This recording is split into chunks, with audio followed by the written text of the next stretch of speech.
দর্শক আমন্ত্রণ আজকে চট্টগ্রামের আয়োজনে শুরুতেই জানিয়ে দেব শিরোনামগুলো।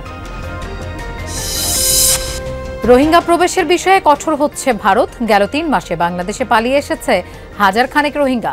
মৌলভীবাজার, কুমিল্লা, ব্রাহ্মণবাড়িয়া হয়ে গন্তব্য কক্সবাজার। এই লোকগুলোর আবাসস্থল বাংলাদেশ নয়, এরা হচ্ছে আরাকানের বাসিন্দা, কিন্তু কেন বাংলাদেশে পুশ ইন করছে এটি আমাদের সরকার এবং ভারত সরকারের মধ্যে এই বিষয়টি আলোচনা হওয়া দরকার। স্ত্রীকে হত্যার পর টুকরা টুকরা করেন স্বামী, লুকিয়ে রাখেন ফ্রিজে, খাটের নিচে। ঘাতককে গ্রেফতার করেছে র্যাব। মিলেছে হত্যার লোমহর্ষক বর্ণনা। মাথা এবং 2 হাত কেটে ফ্রিজে রেখে দিয়েছিল, পিস করে কমোডে ফ্ল্যাশ করে দিয়েছে, পায়ের অংশটুকু খাটের নিচে রয়ে গিয়েছিল। চট্টগ্রাম কাস্টম হাউসে কলম বিরতি আর শাটডাউনে কন্টেইনার জট কাটেনি এখনো। ছুটির দিনে খোলা রেখেও মিলছে না সুফল। কাস্টম হাউস খোলা রাখলেন, সেই হিসাবে অন্যান্য আমি ব্যাংক, শিপিং লাইন বা আমি ট্রান্সপোর্ট পাচ্ছি না, তাহলে এটার কোনো যৌক্তিকতা নেই। পোর্ট ড্যামারেজ গন্ধ হচ্ছে আমদানিকারককে প্রতিনিয়ত।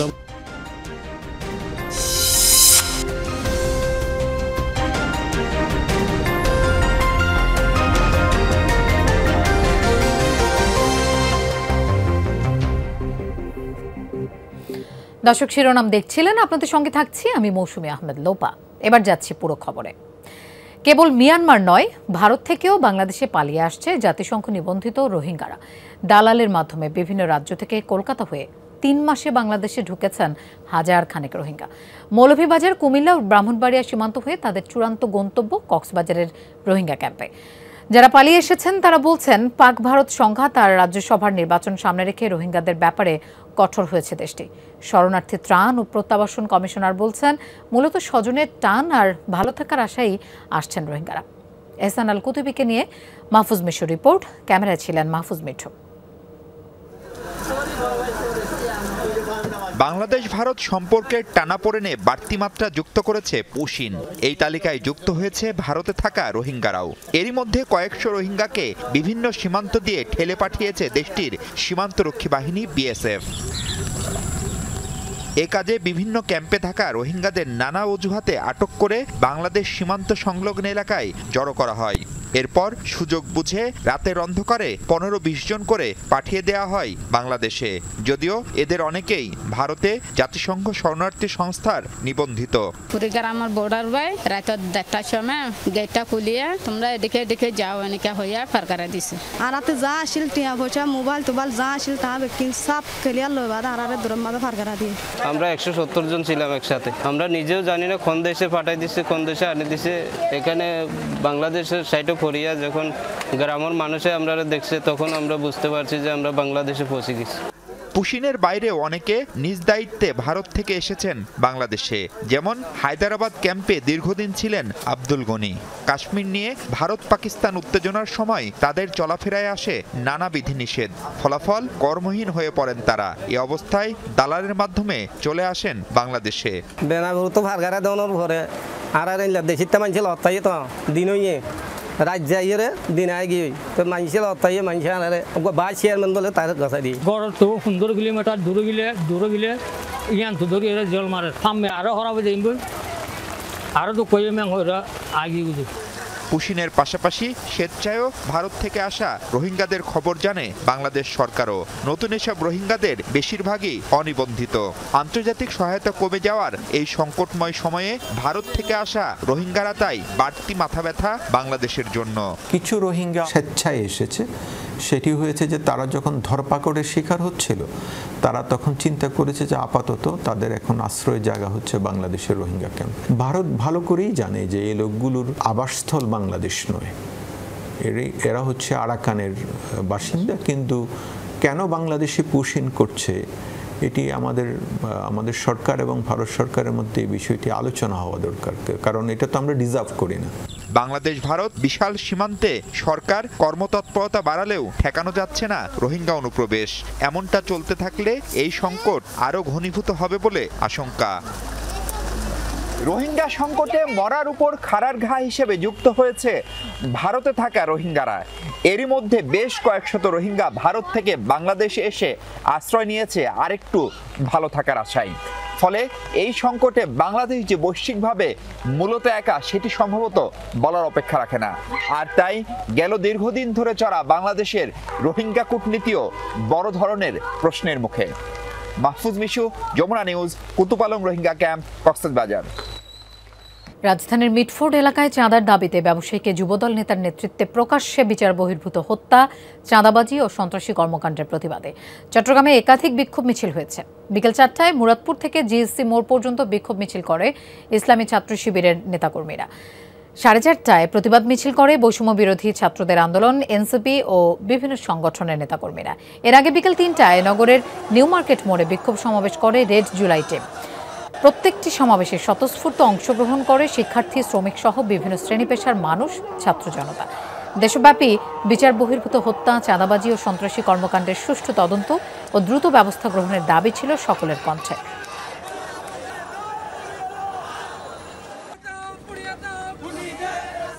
সারা দেশে চাঁদাবাজি, সন্ত্রাস ও হত্যা, নির্যাতনের প্রতিবাদে কক্সবাজারে বিক্ষোভ মিছিল ও প্রতিবাদ সভা হয়েছে। দুপুরে কক্সবাজার পলিটেকনিক ইনস্টিটিউটের সাধারণ শিক্ষার্থীরা এতে অংশ নেয়। ছাত্রদল ও শিবিরের নেতাকর্মীরা অংশ নেন। পরে প্রতিবাদ সভায় বক্তারা বলেন, আওয়ামী ফ্যাসিবাদী সরকারকে উৎখাতের পর থেকে তারা বিভিন্ন দলে ঢুকে দেশ বিরোধী ষড়যন্ত্র করছে। শিক্ষা প্রতিষ্ঠানেও অরাজকতা সৃষ্টির পাঁয়তারা করছে। প্রয়োজনে এই ফ্যাসিবাদের বিরুদ্ধে আবারও মাঠে নামার হুঁশিয়ারি দেন তারা।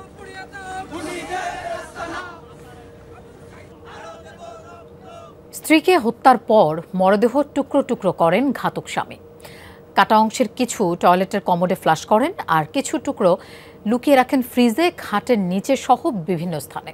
হত্যাকাণ্ডের দ্বিতীয় দিন পর ব্রাহ্মণবাড়িয়া থেকে স্বামীকে গ্রেফতার করে চট্টগ্রামে নিয়ে আসে র্যাব। নৃশংসভাবে হত্যার লোমহর্ষক বর্ণনা দেয় ঘাতক। গেল 9 জুলাই রাত থেকে সুমন নামে এই ব্যক্তিকে হন্য হয়ে খুঁজছিল চট্টগ্রামের আইন শৃঙ্খলা রক্ষাকারী বাহিনী। স্ত্রী ফাতেমা বেগমকে হত্যার পর কেটে কয়েক টুকরা করে পালিয়ে যায় ঘাতক স্বামী। অবশেষে র্যাব 7 এবং 9-এর যৌথ অভিযানে ব্রাহ্মণবাড়িয়ায় ধরা পড়েন তিনি। সংবাদ সম্মেলনে র্যাব কর্মকর্তারা জানান, গ্রেফতারের পর স্ত্রীকে নৃশংস হত্যার বর্ণনা দিয়েছে সুমন। ধারালো দুটি চাকু দিয়ে স্ত্রীর মরদেহ কেটে কিছু অংশ কিমা করে কমোডে ফেলে ফ্লাশ করে, কিছু অংশ লুকিয়ে রাখে। স্ত্রীর মাথা এবং 2 হাত কেটে ফ্রিজে রেখে দিয়েছিল এবং বডির অন্য অংশগুলো হয়তো কত পিস করেছে সঠিক সংখ্যা বলতে পারছে না, 15-20 বা তার থেকে বেশি পিস করে কমোডে ফ্ল্যাশ করে দিয়েছে। পায়ের অংশটুকু খাটের নিচে রয়ে গিয়েছিল যখন অন্যান্যরা যে দেখতে পায় বিষয়টা। সুমন ও ফাতেমার বিয়ে হয় 10 বছর আগে। এরপর সুমন সৌদি আরব গেলেও 2024 সালে চট্টগ্রামে ফিরে এসে পিকআপ চালানো শুরু করে। র্যাবের কাছে সুমন দাবি করে, স্ত্রীর পরকীয়ার কারণে দুজনের মধ্যে ঝগড়া বিবাদ লেগে থাকতো। এর প্রেক্ষিতে সে তার সন্তানকে তার মায়ের কাছে পাঠিয়ে দিয়েছে এবং তাদের মধ্যে বেশ দীর্ঘদিন যাবৎ দাম্পত্য কলহ এবং পারিবারিক কলহ বিরাজমান ছিল। সে বলছে যে তার স্ত্রী নাকি সুইসাইড করেছে এবং পরবর্তীতে সে ভয় পেয়ে যে তাকে কেটে টুকরো টুকরো করে গুম করার চেষ্টা করেছে। এই ধরনের একটা দাবি সে করেছে। গত 9 জুলাই রাতে চট্টগ্রাম নগরীর রৌফাবাদে পাহাড়িকা আবাসিকের এই বহুতল ভবনেই ঘটে নৃশংস এই হত্যাকাণ্ড। ঘটনা টের পেয়ে সুমনকে কক্ষে তালাবদ্ধ করে রেখেছিলেন এই কেয়ারটেকার। পরে জানালার গ্রিল কেটে 10 তলার বাসা থেকে এই পথ বেয়ে নেমে পালিয়ে যায় ঘাতক। গোসলের মগ যেটা, এটা দেশে এটা ঢাকা কমোটোর মুখটা। তখন আমি মুখটা সরানোর পরে দেখি এতটুকু সাইজের 2 টুকরা মাংস, অর্থাৎ 4 ইঞ্চি 5-এ যতটুকু জায়গা নেওয়া যায়। হয়তো টুকরা অনেকগুলোই ছিল ভিতরে, কিন্তু যত 2টা স্থান পাইছে 2টাই বেশি আছে। আল আমিন শিকদার, যমুনা নিউজ, চট্টগ্রাম। দর্শক, গুলশানে শহীদ পরিবারের সদস্যদের সাথে বিএনপির সাক্ষাৎ অনুষ্ঠানে এই মুহূর্তে কথা বলছেন ভারপ্রাপ্ত চেয়ারম্যান তারেক রহমান। আমরা সরাসরি চলে যাচ্ছি সেখানে। কণ্ঠকে রোধ করে দেওয়ার জন্য সেই হত্যার বিচারগুলো যাতে সুষ্ঠুভাবে হয় তার সর্বোচ্চ উদ্যোগ বিএনপির থাকবে, এতটুকু বলতে চাই। এরপরে এখানে আরেকজন শহীদের বাবা কয়েকটি কথা বলেছেন। আপনাকে আপনার উদ্দেশ্যে আমি বলবো, আপনি দুটো বিষয় বলেছেন।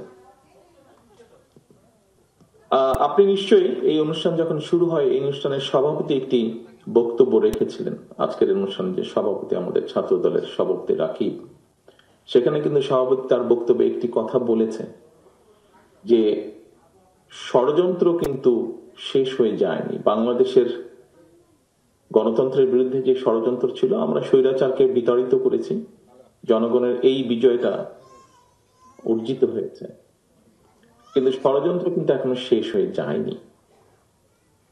আপনাদের নিশ্চয়ই অনেকেরই মনে আছে, দেখেছেন, অনেকে শুনেছেন, আমি আজকে থেকে 8-9 মাস আগে বলেছিলাম দলীয় বিভিন্ন অনুষ্ঠানে যে অদৃশ্য শত্রু আছে।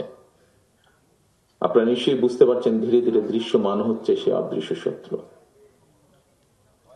যারা বিভিন্ন সময় বিভিন্ন ভাবে এই দেশের গণতন্ত্র, স্বাধীনতা, সার্বভৌমত্ব, মানুষের বিভিন্ন অধিকারের ক্ষেত্রে যারা বিভিন্ন সময় বিভিন্ন রকম বাধা হয়ে দাঁড়িয়েছিল, যারা ভিন্ন অবস্থান গ্রহণ করেছিল, জনগণের বিপরীত অবস্থান গ্রহণ করেছিল, আমরা বরাবর সরকারকে, বর্তমানে যে অন্তর্বর্তীকালীন সরকার আছে সেই সরকারকে আমরা বরাবর বলেছি অন্যায়কারী যেই হোক আমরা প্রশ্রয় দেব না। কাজে সরকারের দায়িত্ব হচ্ছে জনগণের জানমালের নিরাপত্তা হেফাজত করা, নিরাপত্তা দেওয়া।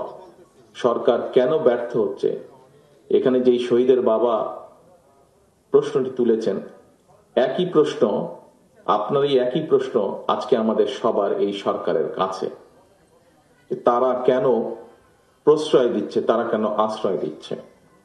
গতকাল যে ঘটনাটি ঘটেছে আমরা খুব আশ্চর্যের সাথে লক্ষ্য করেছি। যাকে দেখেছি আমরা স্ক্রিনে, যাকে দেখেছি হত্যা করছে, তাকে কেন সরকার এখন পর্যন্ত অ্যারেস্ট করেনি? আমরা কি তাহলে দলে নিব যে যারা বিভিন্নভাবে মব সৃষ্টি করে একটি পরিস্থিতি তৈরি করতে যাচ্ছে সেখানে সরকারের কোনো কোনো প্রশ্রয় আছে, প্রশাসনের কোনো প্রশ্রয় আছে, প্রশাসনের কারো কারো কোনো প্রশ্রয় আছে, সেটিকে আমরা তাহলে ধরে নেব? কারণ আমাদেরও দাবি, দলের পক্ষ থেকে আমরা করেছি, আমাদের অঙ্গ সংগঠন করেছে। আপনারা দেখেছেন গতকাল মহাসচিব সাহেব দলের পক্ষ থেকে বলেছেন যে অন্যায় করবে সে অন্যায়, তার বিরুদ্ধে দেশের প্রচলিত আইন আছে, কাজে আইন অনুযায়ী তার বিরুদ্ধে ব্যবস্থা হবে। অন্যায়কারী কখনো কারোর কোনো দলের লোক হতে পারে না। কাজেই এই আপনার যেই প্রশ্ন, এই প্রশ্ন আমাদেরও, এই প্রশ্ন অন্তর্বর্তীকালীন সরকারের কাছে আমাদের, এই প্রশ্ন। দর্শক, গুলশানে শহীদ পরিবারের সদস্যদের সাথে বিএনপির সাক্ষাৎ অনুষ্ঠানে কথা বলছেন ভারপ্রাপ্ত চেয়ারম্যান তারেক রহমান। আমরা সেখানে আবারও চলে যাচ্ছি। অন্তর্বর্তীকালীন সরকারের কাছে উপস্থাপন করেছে আজকে থেকে 3 মাস আগে। আমরা একটি রাজনৈতিক দল, এই মুহূর্তে আমরা দেশ পরিচালনার দায়িত্বে নেই। রাজনৈতিক দল হিসেবে আমাদের কাছে 3 মাস আগে যখন সরকার চেয়েছে, বর্তমান সরকার, আমরা তাদের কাছে দিয়ে দিয়েছি, পরিষ্কারভাবে লিখিতভাবে উপস্থাপন করে দিয়ে দিয়েছি আমাদের মতামত, আমাদের বক্তব্য, আমরা কি বলতে চাই, কি বোঝাতে চাই। এই সম্পূর্ণ বিষয়টি এখন সম্পূর্ণভাবে বর্তমান অন্তর্বর্তীকালীন সরকারের কাছে। রাজনৈতিক অবস্থান থেকে আমরা হয়তোবা এভাবে জিনিসটাকে দেখব, যখন আমরা দেখছি যে কোনো কিছু বা কোনো আইডিয়াকে ফ্লোট করার চেষ্টা করা হচ্ছে অথবা কোনো কিছুকে লুকানোর চেষ্টা করা হচ্ছে, তখনই আমরা খেয়াল করছি কিছু কিছু নন ইস্যুকে ইস্যু তৈরি করে একটি বিভ্রান্তির চেষ্টা করা হচ্ছে। আপনাদের সকলের সামনে এবং আপনাদের মাধ্যমে পুরো দেশবাসীর সামনে পরিষ্কারভাবে আমি বলতে চাই, দেশটি কোনো কারো একক না, কোনো রাজনৈতিক কোনো একক দলের না, দেশটি সমগ্র বাংলাদেশের মানুষের, এই 20 কোটি বাংলাদেশের মানুষের দেশ এই বাংলাদেশ। কাজেই 20 কোটি মানুষের কাছে আমার আহ্বান থাকবে, যেহেতু এই দেশ আমাদের, দেশ রক্ষা করার দায়িত্ব আমাদের, কাজেই এই দেশকে নিয়ে আমাদের সকলের ভাবতে হবে। কাজেই দেশের মধ্যে কারা কি করছে, কারা কি ভূমিকা রাখছে, অতীতে কারা কি বলেছে, কারা কি বর্তমানে বলছে, বলার মধ্যে পার্থক্য কি, কাদের কি অবস্থান, ঘন ঘন কারা কি পরিবর্তন করছে, এই সকল বিষয়ে দয়া করে আপনারা নজর রাখবেন। আবারও আমি আমাদের আজকের সভাপতির বক্তব্যের সেই কথাটি তুলে ধরতে চাই। ষড়যন্ত্র আগেও বলেছি শেষ হয়নি, সভাপতির সাথে সুর মিলিয়ে একই সুরে বলতে চাই ষড়যন্ত্র কিন্তু আরো শুরু হচ্ছে, আরো জোরে সোরে শুরু হচ্ছে। কাজেই এই দেশের মানুষ যেমন ৭১ সালে স্বাধীন করেছে এই দেশের মানুষ যেমন বিভিন্ন সময় তাদের নিজেদের অধিকারের রক্ষায় সোচ্চার হয়েছে, ৯০-তে সোচ্চার হয়েছে, ২৪-এ সোচ্চার হয়েছে। আপনাদের সকলের কাছে আহ্বান থাকবে, আবারও আপনাদেরকে সোচ্চার এবং সচেতন হতে হবে। কারা কিভাবে ষড়যন্ত্র করছে, কারা কিভাবে বিভিন্ন কথা বিভিন্ন সময় বলছে এবং ক্ষণে ক্ষণে অবস্থান পরিবর্তন বিষয়ে আপনাদেরকে সচেতন থাকতে হবে। সনদের কথা আবার যদি বলতে হয়, আবারও আমি বলবো, আমাদের দলের অবস্থান থেকে আমরা ৩ মাস আগে সম্পূর্ণভাবে লিখিতভাবে পরিষ্কারভাবে জানিয়ে দিয়েছি আমরা কি বলতে চাই, কি বোঝাতে চাই। কাজেই সম্পূর্ণ দায়িত্ব এখন অন্তর্বর্তীকালীন সরকারের।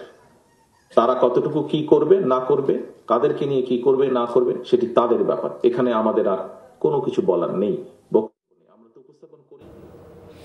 দর্শক, গুলশানে শহীদ পরিবারের সদস্যদের সাথে সৌজন্য সাক্ষাৎ অনুষ্ঠানে কথা বলছেন বিএনপির ভারপ্রাপ্ত চেয়ারম্যান তারেক রহমান। আমরা সরাসরি সেখানে ছিলাম।